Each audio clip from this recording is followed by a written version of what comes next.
Hey guys, it's me, Erin. I just wanted to give you a couple of tips on how to customize your Canvas shells before we begin classes in a couple of weeks.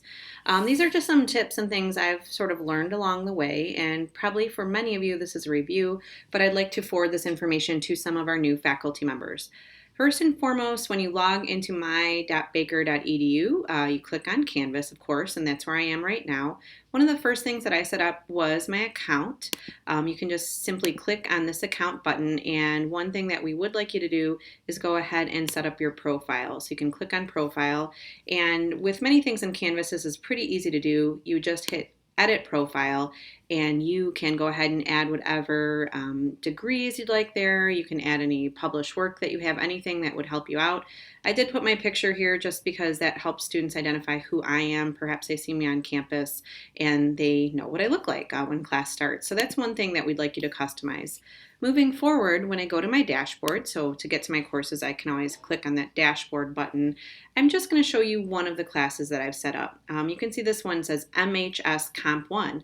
Well, that's not normally what would appear for the description. What I did here, if you click on these three little dots right there, I gave this class a nickname right here, which is MHS. It stands for Melvindale High School Comp 1. That's one of my early middle college classes, and so I wanted to give it a nickname so that when I'm on my Canvas dashboard, I can tell that Comp 1 class from my others. So that's kind of a nice technique.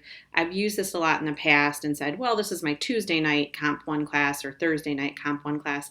It just helps me when I'm going through and logging in front of my students. I don't have to fumble around. You can also see another customization as I added that little cardinal picture there. That's a visual cue for me as well. I did that because Melvindale High School are the Cardinals. I did that over here down in this navigation pane of settings. So if you click on settings, there's a lot of neat things you can do there. Again, with the three red dots, I just went ahead and I chose an image. I uploaded it from my hard drive and I put it there. So that's a neat little customization too. You don't have to do that. I just like it, again, as a visual cue when I'm logging into Canvas. I want to get to my class real quick. One other quick note, and again, this is probably a review for many of you, is that when I go to this navigation pane, anything that I want to show to students to make a live link for them, I have to drag up to this section of the course navigation. Anything down here, such as My Lab and Mastering, for example, students will not see. So if you want students to have access to any of these applications, you would have to move it up to this section of navigation. Also really easy to do. You just click on it and kind of move it right up here. But then remember, you have to hit save. If I don't hit save, that change is not going to be reflected in my Canvas shell. So moving forward, on to our modules, of course, and we all know quite a bit about that. One other customization that I make, you're not required to do this, is that as you can see, I label my modules with the date that the course is meeting. I think this is handy for students because, let's be honest, not a lot of them order their days in terms of modules. To them, the date is more meaningful. So again, if I click on these little three dots, that allows me to edit this section. And so after each of my modules, I just added the date that course meets. To me, that seemed to make sense. Again, these students are in high school. They're not as familiar with modules. And if I say something is due in module 13, can anyone name what date that is? I can't even do that. So I like to add and customize my dates right there. So that's another quick tip. Pretty easy to do, and it adds, I think it makes it easier for the students. So the next thing that we all need to do, of course, is fill in our faculty information here. This is one of the pieces of information that is requested and required to start your class. Very easy to do. Just click on your faculty information here, and once again, you can edit that. Really super easy. We just ask that you do that before class starts. You can give as much information or as you want. I give my office phone. I do not give my cellular phone number out to students just because sometimes I get those late night phone calls that I don't really want to take. But anyway, you can customize this here, give them your email and things like that. For office hours, I just do by appointment. I'm here most days of the week anyway, but you can put in what you want there. So that's another quick area that you need to customize and set up before class starts. If we go to modules again, another quick couple of pieces of information, and then I promise we'll be done. One other thing that I like to make sure that I have done is that my assignment summary is customized. Remember, you're going to have to click on your assignment summary for your course. And then what I did was I clicked on the blank one, and you can see I've customized mine to put in all the due dates and extra information that I want to share with my students. I make mine pretty detailed, but remember, you still need to add the due dates and everything like that so your students get a good sense of when everything is due. So this again is my high school class, so I added quite a bit here.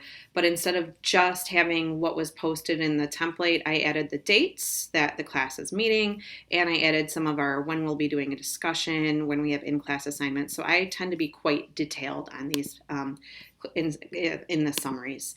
So moving forward, just a couple of other quick tips, things that you need to get ready. One thing that we think is really awesome in Canvas that I like a lot more than Blackboard is adding the due date function. Probably many of you are familiar with this, but if you're not, every assignment gives you the option when you're editing it to add a due date. Thanks, I don't need my Microsoft update. So when you go into edit for any assignment, as you may or may not know, you can add a due date. I do this for all my assignments because if your students download the Canvas app to their smartphone, these due dates will show up for them. And I think it's a really great service and feature because, again, I don't think our students are necessarily thinking in terms of modules, but if they see that they have an assignment coming up in a day or two, they know that it's time to really get down to business. So I add due dates to everything. I think that's going to probably become an initiative to ask everyone to add that due date. It's kind of, it takes maybe an hour or so when you're course planning, but you'll be happy you did it come October or November. One other thing to show you here when we're teaching the English classes is that now Tutoring Services is a live link on all of our Canvas shells. This takes you to the Baker College Tutoring Services portal. This might be something you want to spend a little bit of time in class setting up. Some students have said, well, gosh, it's really hard to set up an account. It really isn't. It takes about 3 minutes or so. And then that leads you into our online tutoring services. Some of our campuses still have face-to-face tutors in the ARC. That's amazing. But for some students that maybe are non-traditional students, or maybe they're athletes, maybe they have things going on after school, taking care of their children, you can use the online tutoring portal, and it's really great. You can have synchronous or asynchronous tutoring. So that's a kind of neat feature in all of our Canvas shells. All right, last note, grades, of course. As we know, for many of us that have worked at Baker College for a long time, we always want all of our assignments to add up to 1,000 points exactly.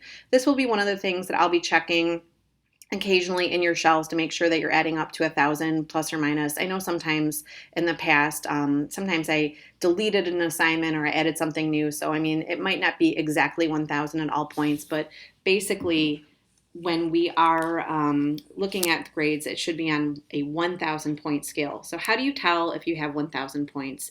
So I'm scrolling through all my assignments. I notice that there's not like a total button here. I know in Blackboard there used to be. So if you haven't done this before, I'm going to show you real quick. In order to make sure that you have 1,000 points, what you're going to do is export this as a CSV file. So I just click on that. It takes a moment or two to download and upload. So you're going to have to tick-tock, waiting. There it is. It comes up as an Excel file. So I click on that, waiting for it to open. And then what I'm going to do is check the sum of all of these assignments. So I start here. I can see here's my very first assignment, which is my Essay 1 rough draft. And I go through, and this is a little bit, I need a little bit better dexterity here. But at any rate, I'm going to highlight every last assignment until I get all the way to the end. You can see that I've planned out my whole course. So I'm all done. And when I get down here, the sum should be 1,000, and lo and behold it is. So I know this is a little less convenient than how it used to be in Blackboard, but as you can see, it took me all of a minute and a half to check how many points I have. So that's the easiest way that I have found to check my points total. Again, I just exported that file when I'm in grades. So I don't want to take up too much of your time, but these are just some of the quick tips I've learned from playing around in Canvas. But again, when we go to our main course shell, you'll notice as you start out, and I know this is really hectic time for most of us, we're teaching multiple classes. When I go to modules and when I go here, I have to click on instructor requirements, and these are the things we need to get done. You have to have your welcome announcement, which I should talk about that a little bit, your faculty information. We also need to add a thread to the discussion area for students to introduce themselves to the rest of the class. So I actually have to still get started on that one. But again, when you go into announcements, one final request that the Center for Teaching Excellence has asked of us is to make a quick video. So that's what I did here. Here's my little announcement. And I created a teacher intro video using Powtoon.